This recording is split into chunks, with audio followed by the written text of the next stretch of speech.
क्या आप जानते हैं आपके सिर के ठीक ऊपर पृथ्वी के चारों ओर एक अदृश्य कबाड़ का बादल घूम रहा है, जिसमें मरे हुए सैटेलाइट, टूटे हुए रॉकेट के टुकड़े और पुरानी टक्करों से निकले हुए खतरनाक कण हैं। ये सब लगभग 28,000 किलोमीटर प्रति घंटा की रफ्तार से घूम रहे हैं। वैज्ञानिक चेतावनी दे रहे हैं कि अगर हमने जल्दी ही अंतरिक्ष को साफ नहीं किया तो हम हमेशा के लिए अंतरिक्ष तक पहुंच खो सकते हैं।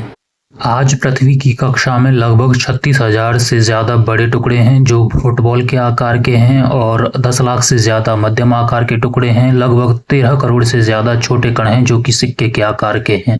इतनी तेज रफ्तार पर 1 सेंटीमीटर का टुकड़ा भी अरबों की सैटेलाइट तबाह कर सकता है। ये भविष्य की कहानी नहीं, ये अभी हो रहा है और वैज्ञानिक इसे कहते हैं कैसलर सिंड्रोम।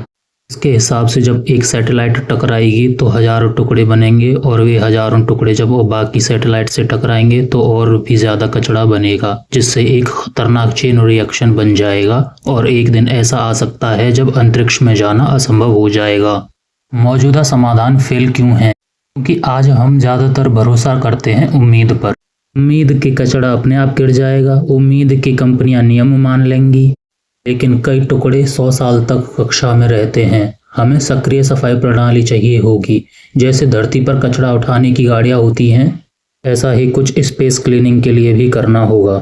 अब वैज्ञानिक एक ग्लोबल स्पेस क्लीनिंग सिस्टम का प्रस्ताव दे रहे हैं, जिसमें एक नहीं बल्कि 4 तकनीकें एक साथ मिलकर काम करेंगी।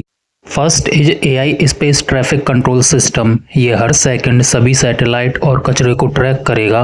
AI बताएगा कि कौन सा टुकड़ा सबसे खतरनाक है, कहाँ टक्कर की संभावना सबसे ज़्यादा है, फिर वही AI सफाई मिशन भेजेगा। हालांकि यह तकनीक पहले से ही मौजूद है। Second is space cleaning satellite, जिसमें आते हैं स्पेस से कचरा उठाने वाले रोबोट। ये अंतरिक्ष के गार्बेज ट्रक हैं। इसमें होंगे रोबोटिक आर्म्स, मैग्नेटिक प्लेट्स, जाल पकड़ने की कुछ प्रणाली। प्रक्रिया कुछ ऐसी होगी कि AI पहले लक्ष्य चुनेगा, रोबोट सैटेलाइट कचरा पकड़ेगा, उसमें डीऑर्बिट इंजन लगाएगा, उसे धरती के वायुमंडल में गिरा देगा, कचरा जलकर वहीं खत्म हो जाएगा। एक रोबोट 10 से 15 मिनट में यह मिशन कर सकता है। Third is deorbit through laser, छोटे टुकड़ों के लिए लेजर तकनीक। इसमें छोटे टुकड़ों को तोड़ते नहीं हैं, बल्कि सिर्फ हल्का सा धक्का लगाकर उसकी कक्षा को बदल दिया जाता है और वह धीरे धीरे धरती में गिरकर जल जाता है। यह तरीका पहले से ही टेस्ट हो चुका है। Fourth is new space laws, तकनीक के साथ साथ कानून भी जरूरी है। हर नई सैटेलाइट को खुद को गिराने की प्रणाली लगानी होगी। 5 साल में कक्षा छोड़नी होगी।